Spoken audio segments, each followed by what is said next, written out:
नमस्कार दोस्तों, मेरा नाम है भालचंद्र। ब्रह्मांड सिद्धाष्ट्र में आप सभी का स्वागत है। आज के इस वीडियो में हम चर्चा करेंगे कन्या राशि का नवंबर 2022 का संपूर्ण राशिफल। कैसे होंगे ग्रह योग, कैसे होंगे ग्रहों के राशिअंतर और वो आपके राशि पर किस प्रकार से प्रभाव करने वाले हैं, कौन से निर्णय आपको लेने हैं, कौन से निर्णय आपको डालने हैं, आपके जीवन का ऐसा कौन सा अंग है जो कि सबसे ज़्यादा प्रभावित होने वाला है, सभी के बारे में चर्चा इस वीडियो में हम करने वाले हैं। तो शुरुआत हम रवि ग्रह से करेंगे।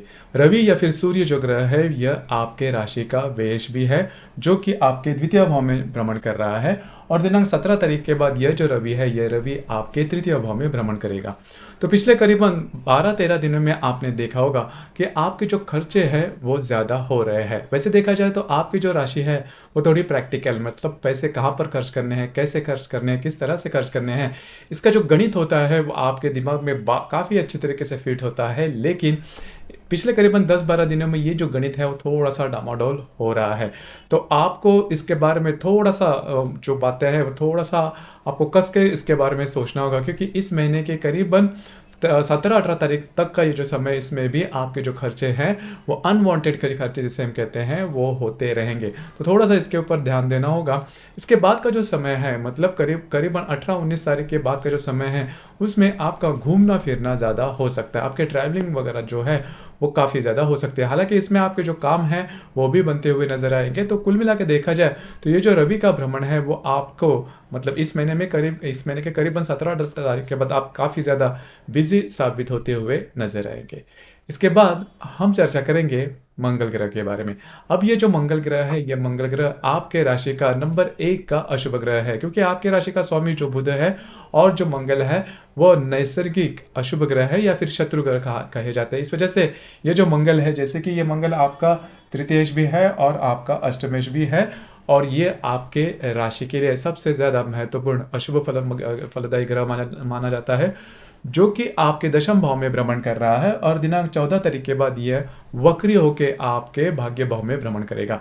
अब ये जो मंगल का भ्रमण है वो आपके लिए बहुत ही ज़्यादा अशुभ फलदायी हो सकता है। 2-3 बातें हैं, उसके ऊपर ध्यान देना बहुत ही ज़्यादा आवश्यक है। पहली सबसे महत्वपूर्ण बात, इस संपूर्ण महीने में किसी भी प्रकार के महत्वपूर्ण डॉक्यूमेंटेशन के बारे में कोई भी काम है जो कि आपके करियर से रिलेट करने वाला होगा, अगर आप कोई बिजनेस करते हो या फिर नौकरी करते हो, दोनों के बारे में ये जो बातें प्रॉब्लम कॉम्प्लिकेशंस है वो देखे जाएंगे। दूसरी ज़्यादा महत्वपूर्ण बात, आपके जो सहकर्मी होंगे उनसे भी छोटी मोटी बातों के लेकर लड़ाई या झगड़े वगैरह हो सकते हैं। जो गुप्त शत्रु जिसे हम कहते हैं कि जो व्यक्ति आपके सामने तो काफ़ी आपकी तारीफ करते हैं लेकिन पीठ पीछे आपके बुराइयां करते हैं, ऐसे लोगों से थोड़ा सा आपको बचना होगा, क्योंकि उनकी जो कार्रवाइयाँ हैं वो थोड़ी बढ़ सकती है। उसी प्रकार अगर किसी व्याधि से आप त्रस्त हो, मतलब ऐसे देखा जाता है नॉर्मली कि जो कन्या राशि के जो व्यक्ति होते हैं उनको किसी न किसी प्रकार की छोटी मोटी व्याधियाँ देखी जाती है। तो अगर इन व्याधियों के चलते अगर आपको कोई भी लक्षण दिखाई देते हैं तो तुरंत उसके ऊपर काम करना बहुत ही ज़्यादा आवश्यक होगा। तो ये जब मंगल का भ्रमण है आपके दशम भाव में और 14 तारीख के बाद आपके भाग्य भाव में, आपके लिए अशुभ फलदायी साबित हो सकता है। तो स्वास्थ्य के बारे में और आपका जो भी करियर है उसके संदर्भ में आपको थोड़ा सा चौकन्ना रहना ज़्यादा आवश्यक होगा। हालांकि आपकी राशि के लिए चौकन्ना रहना या फिर ऐसे कुछ एडवाइस देना ये नहीं है, क्योंकि आपकी जो राशि हमेशा चौकन्ना रहती है, हमेशा, मतलब 12 राशियों में सबसे ज़्यादा अलर्ट राशि आपकी है। लेकिन फिर भी कभी कभी समय ऐसे चलता है कि थोड़ा सा हम ढीले पड़ जाते हैं, तो आपको इसके बारे में थोड़ा ध्यान देना आवश्यक होगा। इसके बाद हम चर्चा करेंगे आप ही के राशि का स्वामी, मतलब कन्या राशि का स्वामी जो बुध है, जो कि आपके द्वितीय भाव में भ्रमण कर रहा है और दिनांक 14 तारीख के बाद ये जो बुध है यह आपके तृतीय भाव में भ्रमण करेगा। यहाँ पर 2-3 बातें हैं, उसके ऊपर आपको थोड़ा ध्यान देना होगा। अब ये जो बुध है जो कि आपके द्वितीय भाव में भ्रमण कर रहा है और दिनांक 14 तारीख के बाद वृश्चिक राशि में भ्रमण करेगा, तो आपने देखा होगा कि पैसे के मामले में छोटे मोटे प्रॉब्लम आपको नहीं आ रही, जो कि काफ़ी अच्छी बात है। पिछले करीबन 10 से 15 दिन या फिर महीने भर में भी आपने देखा होगा पैसे तो आपके खर्चे हो रहे थे, जैसे कि हमने रवि के भ्रमण के बारे में देखा, लेकिन पैसे आ भी रहे थे, मतलब ऐसा नहीं था कि इस पैसे सिर्फ खर्चे हो रही है। अब ये जो बात है वो बुध जैसे ही आपके द्वितीय भाव में भ्रमण करेगा तो पैसे के मामले में ऐसी कोई किल्लत आपको दिखाई नहीं देगी। लेकिन जैसे मैंने मंगल ग्रह के बारे में, उसके भ्रमण के बारे में में भी कहा था कि आपके करीबन 16-17 तारीख के बाद का जो समय है उसमें आप बहुत ज़्यादा एक्टिव हो जाओगे। तो ये जो बुध है वो भी आपके तृतीय भाव में भ्रमण करेगा, जो कि आपको काफ़ी ज़्यादा एक्टिव बनाएगा। तो ये जो संपूर्ण महीना है, मतलब इस महीने के करीबन 12-13 तारीख के बाद का जो समय है, इसमें आपके शेड्यूल थोड़ा ज़्यादा बढ़ जाएंगे, आप बहुत ज़्यादा एक्टिव रहोगे, घूमना फिरना ज़्यादा हो सकता है, ट्रैवलिंग ज़्यादा हो सकती है। आपको उसके लिए थोड़ा तैयार रहना होगा, क्योंकि फिजिकल मेहनत जो है, शारीरिक कष्ट आप ज़्यादा सहन नहीं कर पाते।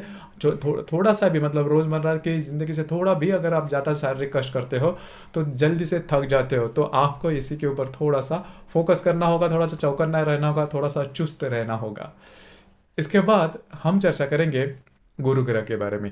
अब ये जो गुरु ग्रह है, ये गुरु ग्रह आपके सप्तम भाव में भ्रमण कर रहा है, और पिछले करीबन 3 से 4 महीने, मतलब 3-3.5 महीने से ये जो गुरु है, जो कि आपके सप्तम भाव में वक्री अवस्था में चल रहा है, तो इसके जो परिणाम है वो भी आपने देखे होंगे। आप में और आपके जो वैवाहिक जोड़ीदार है, इनमें छोटी मोटी बातों को लेकर तकरार हो रही थी, या फिर प्रॉब्लम कॉम्प्लिकेशन चल रहे थे। घर के जो लोग हैं उनके साथ भी आपकी अच्छी नहीं जम रही थी। अब ये जो सिलसिला है वो धीरे धीरे कम होता हुआ नजर आएगा, क्योंकि ये जो गुरु ग्रह है, ये गुरु ग्रह आपके जो सप्तम भाव में भ्रमण कर रहा है, दिनांक 24 तारीख के बाद ये मार्गस्थ होने जा रहा है, जो कि काफ़ी अच्छी बात होगी। अब यहाँ पर एक बात मैं कहना चाहूँगा कि जैसे ये 24 तारीख के बाद गुरु मार्गस्थ हो जाएगा, तो 25 तारीख से ही आपको ये फल नहीं मिलेंगे, क्योंकि गुरु और शनि, ये जो दो बड़े ग्रह है, वो मार्गस्थ होने में थोड़ा समय लेते हैं। जैसे कि ये 24 तारीख को गुरु जो आपके सप्तम भाव में भ्रमण कर रहा है, वो मार्गस्थ होने जा रहे हैं, तो इसका जो परिणाम है वो इस महीने के अंत में या फिर अगले महीने में, मतलब दिसंबर के फर्स्ट वीक में इसके जो परिणाम है वो आपको मिलना शुरू हो जाएंगे। लेकिन जो भी बात हो, वो जो गुरु आपके सप्तम भाव में मार्गस्थ होने जा रहा है, तो आपका घर का जो पारिवारिक जीवन है या फिर आपके वैवाहिक जोड़ीदार है, उनके साथ जो रिलेशनशिप है वो काफ़ी अच्छे तरीके से मेंटेन होते हुए नजर आएगी। आप दोनों में जो हार्मनी है वो भी काफ़ी अच्छी देखी जाएगी। इसके बाद हम चर्चा करेंगे शुक्र ग्रह के बारे में। अब ये जो शुक्र ग्रह है वो आपके राशि के लिए काफ़ी ज़्यादा महत्वपूर्ण ग्रह माना जाएगा, क्योंकि ये आपका भाग्येश भी है और आपका धनेश भी है। मतलब आपका नवम और द्वितीय स्थान का जो मालिक है वो शुक्र है, जो कि आपके द्वितीय भाव में स्वयं के राशि में भ्रमण कर रहा है, और दिनांक 12 तारीख के बाद ये आपके तृतीय भाव में भ्रमण करेगा। अब देखिए, जो भाग्येश है और जो द्वितीयेश है शुक्र, जो कि आपके द्वितीय भाव में भ्रमण करेगा, ये आपके लिए काफ़ी ज़्यादा महत्वपूर्ण बात होगी। इसके पहले भी आपने 10-15 दिनों में देखा होगा, शुक्र का जो भ्रमण जैसे ही आपके द्वितीय भाव में हो रहा था, तो पैसे के मामले में कोई भी किसी भी प्रकार के प्रॉब्लम आपको नहीं आ रहे थे। हालांकि थोड़े बहुत तो खर्चे हुए रहेंगे, जो कि थोड़ा बहुत लेविश लाइफस्टाइल या फिर कुछ खर्चे आपसे हुए रहेंगे, लेकिन आपकी इनकम, आपकी आमदनी भी आई होगी। उसी प्रकार दूसरी ज़्यादा महत्वपूर्ण बात, आपके जो इनकम सोर्सेस है उसके बारे में भी कुछ अच्छे अपॉर्चुनिटी वगैरह आपने देखी होगी। तो कुल मिला के देखा जाए तो ये शुक्र का जो भ्रमण है वो आपके लिए बहुत ही ज़्यादा शुभ फलदायी साबित होगा। अभी ये जो शुक्र है वो आपका भाग्येश भी है, और तृतीय भाव में जैसे ही भ्रमण करेगा 12-13 तारीख के बाद, तो फिर से ये आपके लिए वही जो मैंने पहले बात कही रवि और बुध के भ्रमण के बारे में, कि ये आपको बहुत ज़्यादा एक्टिव बना देगा। जो भी महत्वपूर्ण काम है वो आपको करने होंगे, थोड़े से ट्रैवलिंग वगैरह हो सकती है, घूमना फिरना ज़्यादा हो सकता है। इसके बाद हम चर्चा करेंगे शनि ग्रह के बारे में। अब ये जो शनि ग्रह है, ये शनि ग्रह आपके राशि के लिए महत्वपूर्ण ग्रह होता है, जो क्योंकि ये आपका पंचमेश भी है और षष्ठेश भी है। अब यह जो शनि है, इसके बारे में आपने देखा होगा पिछले महीने, मतलब अक्टूबर में ये जो शनि है वो मार्गस्थ हो चुका था, जिसके कुछ अच्छे परिणाम आपको मिलेंगे। सबसे पहले और महत्वपूर्ण बात, अगर आप किसी के रिलेशनशिप में हैं तो उनके साथ जो हार्मनी है वो काफ़ी अच्छी आप दोनों में देखी जाएगी। उसी प्रकार अगर आप शेयर मार्केट से डील करते हो तो कुछ अच्छे लाभ आपको मिल सकते हैं। तीसरी ज़्यादा महत्वपूर्ण बात, जो विद्यार्थी वर्ग है उनके लिए भी ये जो शनि का भ्रमण है वो आपके लिए बहुत ही ज़्यादा शुभ फलदायी साबित होगा। तो कुल मिला के देखा जाए तो शनि का भ्रमण है वो आपके लिए किसी भी प्रकार के बड़े प्रॉब्लम या कॉम्प्लिकेशंस बिल्कुल भी नहीं लाएगा, जो कि काफ़ी अच्छी बात होगी। तो कुल मिला के देखा जाए तो ये जो ग्रहों के जो भ्रमण है या फिर राशि परिवर्तन है, उसके बारे में देखा जाए तो उसके कुछ अच्छे परिणाम आपको मिल रहे हैं। हालांकि ये जो ग्रह है वो केतु की युति में भी जा रहे हैं, और इस महीने में भी ग्रहण है। जैसे कि मैं अपने अक्टूबर महीने में भी देखा था कि अक्टूबर महीने के 25 तारीख को ग्रहण था, जो कि सूर्य ग्रहण था। इस महीने में चंद्र ग्रहण है। उसी प्रकार और भी जो ग्रह योग है उसके जो परिणाम है वो मिलते ज़रूर है। अब ये जो ग्रहों के जो परिणाम है, ग्रह योगों के परिणाम है, वो कौन से फील्ड में और किस प्रकार से मिलेंगे, कौन से तारीख को मिलेंगे, इसके बारे में भी थोड़ी डिटेल में चर्चा करेंगे। जैसे कि शुक्र और केतु की युति होने जा रही है आपके द्वितीय भाव में। 3 तारीख को ये युति होने जा रही है। इसका सबसे पहली और महत्वपूर्ण बात, आपको आपके जो स्पेंडिंग रहेंगे, आपके जो खर्चे रहेंगे, उसके ऊपर आपको थोड़ा ध्यान देना होगा। उसी प्रकार दिनांक 3 तारीख को किसी भी प्रकार के बड़े निर्णय बिल्कुल भी नहीं लेना, जो कि आपके जीवन की पूरी दिशा ही बदल दी जाए। अगर आपकी इस प्रकार की कोई बातें आती है सामने, इस प्रकार की कोई अपॉर्चुनिटी आती है, तो थोड़ा सा रुकिए, थोड़ा सा उस पर सोचिए। जल्दी में आप किसी भी प्रकार के निर्णय नहीं लेना। आपके जो निर्णय हैं वो चूक सकते हैं। जो स्पेंडिंग के बारे में मैंने कहा, या फिर इन्वेस्टमेंट के बारे में, खर्चे या फिर जो भी जमा पूंजी आप करोगे या फिर इन्वेस्टमेंट करोगे, उसके बारे में भी आपको थोड़ा सजग रहना आवश्यक होगा। इसके बाद हम चर्चा करेंगे शुक्र और हर्षल का प्रतियोग भी होने जा रहा है। अब ये जो शुक्र आपके द्वितीय भाव में भ्रमण कर रहा है, आपके अष्टम भाव में स्थित हर्षल के साथ ये जो शुक्र है वो प्रतियोग करने जा रहा है। अब यहाँ पर 2-3 बातें हैं, उसके बारे में थोड़ा सा ध्यान देना होगा। पैसे के मामला को लेकर आपके घर के जो लोग हैं उनके साथ छोटी मोटी बातों को लेकर प्रॉब्लम कॉम्प्लिकेशन हो सकते हैं, और भावना में बहकर आप ऐसा कोई निर्णय ले सकते हो जिसकी वजह से फाइनेंशियल क्राइसिस में आप जा सकते हो। ध्यान रखिए, ये जो फाइनेंस के बारे में जो भी मैं बात कर रहा हूँ, कभी कभी सिचुएशन, क्योंकि आपकी जो राशि है प्रैक्टिकल है, मतलब पैसे के मामला में बहुत ही ज़्यादा सटीक रहती है, लेकिन कभी कभी सिचुएशन इस प्रकार से आते हैं कि हम गलत जो निर्णय हैं वो ले लेते हैं। बस आपको उसी के ऊपर थोड़ा सा अमल करना है। ये जो शुक्र हर्षल की युति है, आपको किसी भी प्रकार के बड़े डिसीजन के बारे में थोड़ा सा चौकन्ना न रहना ज़्यादा आवश्यक होगा। उसी प्रकार इस दरमियान अगर आप कहीं घूमना फिरना चाहते हो या फिर बाहर जाते हो, तो स्वयं के स्वास्थ्य के बारे में भी थोड़ा ध्यान देना आवश्यक होगा। इसी प्रकार दिनांक 6 तारीख को रवि और केतु की युति भी होने जा रही है। अब ये जो रवि है, यह आपके द्वितीय भाव में भ्रमण कर रहा है, जहां पर केतु भी स्थित है। रवि केतु की युति होने जा रही है दिनांक 6 तारीख को। अब ये जो युति है वो भी काफ़ी महत्वपूर्ण होती है। अब यहाँ पर एक बात मैं कहना चाहूँगा, डॉक्यूमेंटेशन से रिलेट करने वाले कोई भी काम है तो इस दरमियान बिल्कुल भी नहीं करना। अब यहाँ पर आपके सामने कई ज़्यादा प्रलोभन आ सकते हैं कि कहीं पर इन्वेस्टमेंट कीजिए या फिर आपको ज़्यादा इसके रिटर्न्स हैं वो मिल सकते हैं। बिल्कुल भी इस जो प्रलोभन रहेंगे इसके बीच में नहीं पड़ना, क्योंकि आप उसमें कॉट हो सकते हो, फंस सकते हो, प्रॉब्लम कॉम्प्लिकेशंस में आ सकते हो। तो इस चीज़ों पर थोड़ा सा ध्यान रखना आवश्यक होगा। उसी प्रकार दिनांक 7 तारीख को शुक्र और शनि की युति भी होने जा रही है। अब ये जो शुक्र जो कि आपके द्वितीय भाव में है, उसके साथ आपके चतुर्थ, आपके पंचम भाव का जो शनि है वह केंद्र योग करने जा रहा है। तो इन्वेस्टमेंट के बारे में थोड़ा सा ध्यान दीजिए। उसी प्रकार अगर आप किसी के रिलेशनशिप में हैं तो वहां पर आपके रिलेशनशिप में जो व्यक्ति होंगे उनके साथ छोटी मोटी बातों को लेकर तकरार हो सकती है। हालांकि इसका जो परिणाम है, इस ग्रह योग का जो बहुत बड़ा नेगेटिव इफेक्ट आपको नहीं मिलेगा, लेकिन बुध और केतु की युति भी होने जा रही है 7 तारीख को आपके द्वितीय भाव में।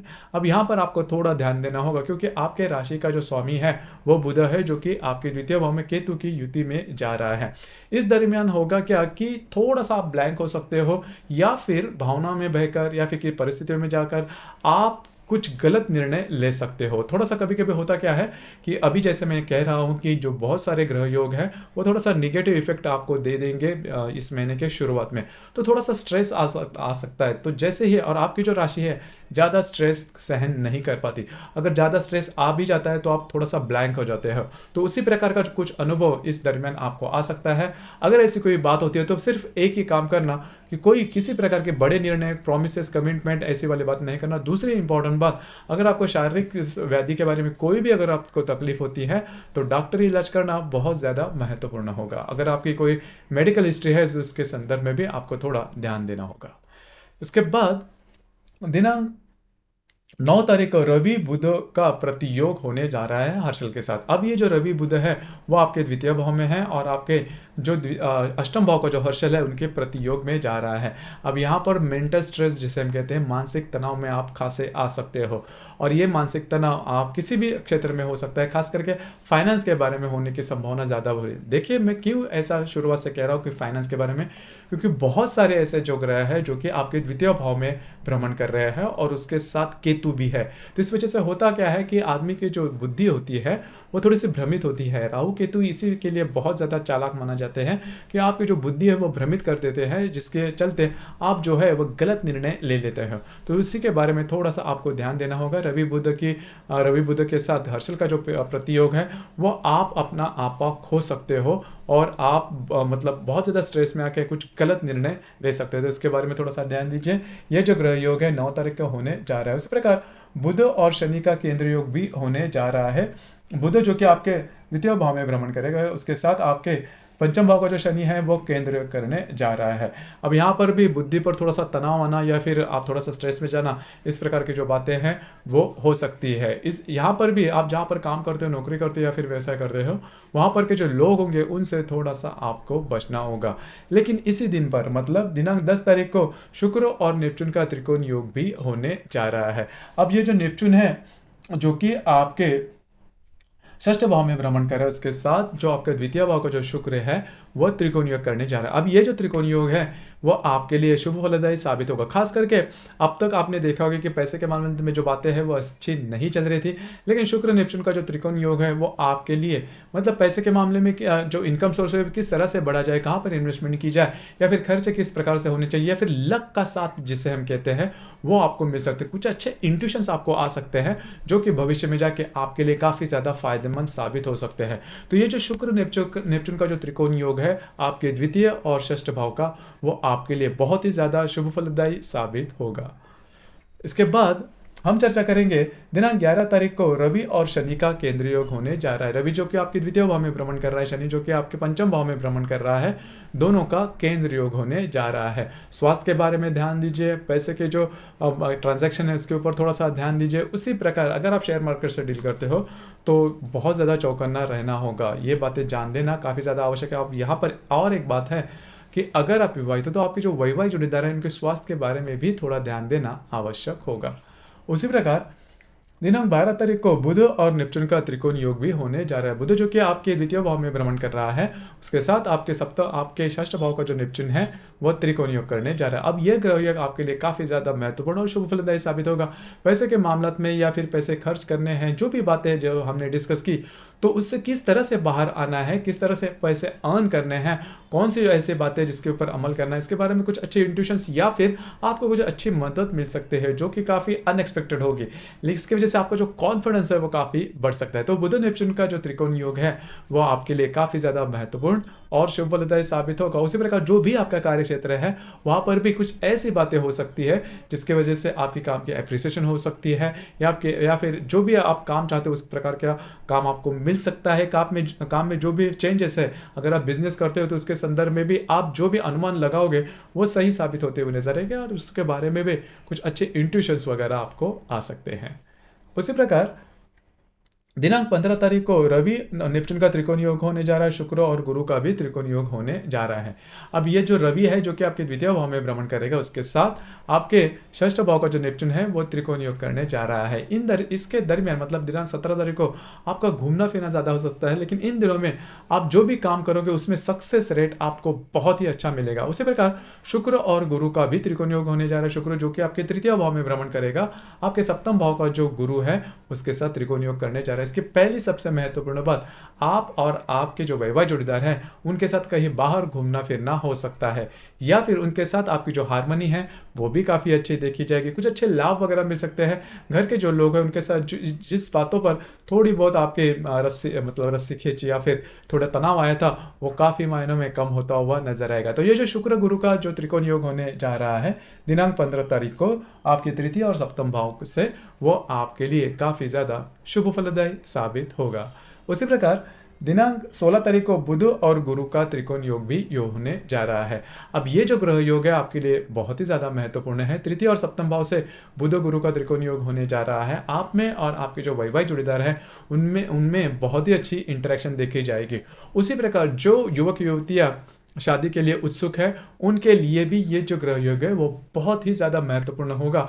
मतलब अगर आपके पास रिश्ते हैं या फिर रिश्ते के बारे में कुछ अच्छा चल रहा है तो उसके बारे में पॉजिटिव रिप्लाई आने की संभावना काफ़ी ज़्यादा बन रही है। अगर आप शादी करना भी चाहते हो तो इस दरमियान अगर आप कुछ अपनी तरफ से अगर आप कुछ एफर्ट देते हो तो उसके कुछ पॉजिटिव रिजल्ट्स आपको मिलना शुरू हो जाएंगे। उसी प्रकार अगर आप जॉबलेस हो तो इस दरमियान अगर आप जॉब के बारे में कुछ इंटरव्यू वगैरह देते हो या फिर एफर्ट लेते हो तो जॉब वगैरह मिलने की संभावना भी काफ़ी ज़्यादा बनती है। तो बुध गुरु का ये जो त्रिकोण योग है दिनांक 16 तारीख को ये आपके लिए काफ़ी ज़्यादा शुभ फलदायी साबित होगा। उसी प्रकार दिनांक 21 तारीख को रवि और गुरु का भी त्रिकोण योग होने जा रहा है। रवि जो कि आपके तृतीय भाव में भ्रमण करेगा और जो गुरु आपके सप्तम भाव में भ्रमण कर रहा है, दोनों का त्रिकोण योग होने जा रहा है। तो आपके जो वैवाहिक जोड़ीदार है उनमें उनके साथ कहीं बाहर घूमना फिरना, अच्छा टाइम स्पेंड करना, या फिर उनकी जो भी इच्छाएं होंगी, अपेक्षाएं होंगी या फिर एक्सपेक्टेशन होंगे, वो आपको पूरे करने पड़ सकते हैं, लेकिन वो आप हंसते हंसते पूरे भी कर दोगे। तो कुल मिला के देखा जाए तो रवि गुरु के जो त्रिकोण योग है वो भी आपके लिए शुभ फलदायी साबित होगा। उसी प्रकार बुध और शुक्र की युति होने जा रही है आपके तृतीय भाव में, ये भी बहुत ही महत्वपूर्ण है। देखिए पहले क्या हुआ था, मतलब इस संपूर्ण महीने के बारे में थोड़ा सा डिटेल में जाए तो पहला जो हाफ था, मतलब इस महीने के जो 12-13 तारीख तक का जो समय था, उसमें आपको थोड़ा खुद पर संयम रखना होगा। 15-16 तारीख के बाद का जो समय है वो आपके लिए काफ़ी ज़्यादा महत्वपूर्ण और शुभ फलदायी साबित होगा। मतलब जो भी आपने सहा है पैसे के मामला में, रिलेशनशिप के मामला में, या फिर आपका जो करियर है उसके मामले में, तो वो काफ़ी मायनों में नॉर्मल होता हुआ नजर आएगा, जो कि आपके लिए काफ़ी अच्छी और महत्वपूर्ण बात होगी। उसी प्रकार 28 तारीख को मंगल और शनि का त्रिकोण योग होने जा रहा है। मंगल जो कि वक्री है आपके भाग्य भाव में, उसके साथ जो शनि आपके पंचम भाव में है वो त्रिकोण योग करने जा रहा है। हालांकि इसका जो परिणाम है वो बहुत बड़ा या फिर बहुत इससे कुछ लाइफ में बहुत बड़ी तब्दीली नहीं आएगी, क्योंकि जो मंगल है वो आपके भाग्य भाव में है, लेकिन वो आपका अशुभ ग्रह है जो कि वक्री है। हालांकि अगर आप शेयर मार्केट्स में डील करते हो तो लॉन्ग रन में अगर आपने कुछ इन्वेस्टमेंट की है तो इन दिनों में इसके कुछ रिटर्न्स आपको अच्छे मिल सकते हैं। उसी प्रकार दिनांक 29 तारीख को बुध और वक्री मंगल का प्रतियोग होने जा रहा है। तृतीय भाव का जो बुध जो कि आपके तृतीय भाव में भ्रमण करेगा और आपके भाग्य भाव का जो वक्री मंगल है वो प्रतियोग करने जा रहा है दिनांक 29 तारीख को। ये तारीख अच्छी तरह से याद में रखना, क्योंकि इस दरमियान ऐसी कोई बातें हो सकती है जिसकी वजह से आपको काफ़ी ज़्यादा स्ट्रेस आ सकता है, शारीरिक तौर पर भी प्रॉब्लम कॉम्प्लिकेशंस हो सकते हैं। और किसी को देखिए इस दरमियान किसी भी विवादों में नहीं जाना। विवादों में जाकर अगर कोई काम करते हो, कुछ गलत काम करते हो, तो वो जो बात है वो आपके लिए काफ़ी ज़्यादा प्रॉब्लमेटिक हो सकती है। तो ये जो बुध मंगल का प्रतियोग है आपके तृतीय और भाग्य भाव से, जिसमें मंगल वक्री है, आपके लिए कॉम्प्लिकेशंस लेके सामने आ सकता है। उसी प्रकार इस महीने की जो पूर्णिमा है वो 8 तारीख को है, और जो अमावस्या, फिर दूसरे शब्दों में कहा जाए कि चंद्र ग्रहण है दिनांक 23 तारीख को। अब ये खगरास पद्धति का चंद्र ग्रहण है। आपको इसके बारे में बहुत ज़्यादा चौकन्ना रहना होगा, जैसे कि पिछले महीने में भी हमने 25 तारीख को देखा था सूर्य ग्रहण था, इस महीने के 23 तारीख को चंद्र ग्रहण है। अब यहाँ पर 2-3 बातें हैं, उसके ऊपर थोड़ा सा ध्यान देना होगा। अब ये जो चंद्र ग्रहण है आपके तृतीय भाव में है, आपको अपने स्वास्थ्य के बारे में ध्यान रखना काफ़ी ज़्यादा आवश्यक होगा, क्योंकि ये जो चंद्र ग्रहण है आपके लिए थोड़ा बहुत तो प्रॉब्लम लेके आएगा। देखिए चंद्र ग्रहण में होता क्या है, नॉर्मली वैसे भी देखा जाए तो अमावस के दिन किसी भी प्रकार के बड़े काम नहीं, और अमावस का जो प्रभाव होता है वो भी 1-2 दिनों के लिए होता है, लेकिन ये ग्रहण का प्रभाव होता है वो करीबन 4-5 दिनों तक रहता है। इसमें होता क्या है कि हमारे सोचने की जो हम जिस प्रकार के सोचने का जो तरीका होता है वो थोड़ा सा गलत हो जाता है, और ऐसी कोई प्रॉब्लम कॉम्प्लिकेशन हो जाते हैं जिसकी वजह से हम थोड़ा सा अलग ही प्रकार के जो फीलिंग होते हैं, या फिर हम जो डिसीजन लेते हैं वो गलत हो जाते हैं। मतलब हमारी जो बुद्धि है वो भ्रमित हो जाती है। इस वजह से अब ये जो चंद्र ग्रहण है 23 तारीख को है, तो 21, 22, 23, 24, 25 इन 4-5 दिनों में किसी भी प्रकार के बड़े काम नहीं करना, बड़े डिसीजन नहीं लेना, विवादों में नहीं जाना। कोई भी ऐसा काम जो कि आपके लिए रिस्क है, जिसके बारे में आपके मन में थोड़ी सी शंका है, जिसके बारे में आप पूरी तरह से कॉन्फिडेंट नहीं हो, इस प्रकार की जो बातें हैं वो बिल्कुल भी नहीं करना। हालांकि रोज़मर्रा की जो काम है वो आप कर सकते हो, लेकिन 4-5 दिनों में ऐसी कोई डिसीजन नहीं लेना जिसकी वजह से आपके जीवन की पूरी दिशा ही बदल जाए। तो इन चीज़ों पर थोड़ा सा ध्यान देना आवश्यक होगा। तो मोटे तौर पर अगर देखा जाए तो इस महीने के करीबन 12-13 तारीख तक का जो समय है उसमें आपको थोड़ा सा ध्यान देना होगा। जो फ्रस्ट्रेशन, टेंशन जो कि आपके सेहत के बारे में, या फिर आपकी जो फाइनेंस है उसके बारे में, या फिर महत्वपूर्ण जो डिसीजन है उसके बारे में आपको थोड़ा सा चौकन्ना रहना होगा। लेकिन इसके बाद का जो समय है वो आपके लिए धीरे धीरे नॉर्मल होता हुआ नजर आएगा, और फिर वो जो चंद्र ग्रहण की मैंने बात की इसके ऊपर आपको थोड़ा सा ध्यान देना होगा। तो दोस्तों ये था कन्या राशि का नवंबर 2022 का संपूर्ण राशिफल। आपका ये राशिफल कैसे लगा, आपने किस प्रकार से अनुभव किया, नीचे कमेंट बॉक्स में जरूर कमेंट करना। और अपना जो चैनल है ब्रह्मांड सिद्धि एस्ट्रो, इसे भी लाइक, शेयर और सब्सक्राइब जरूर करना। धन्यवाद।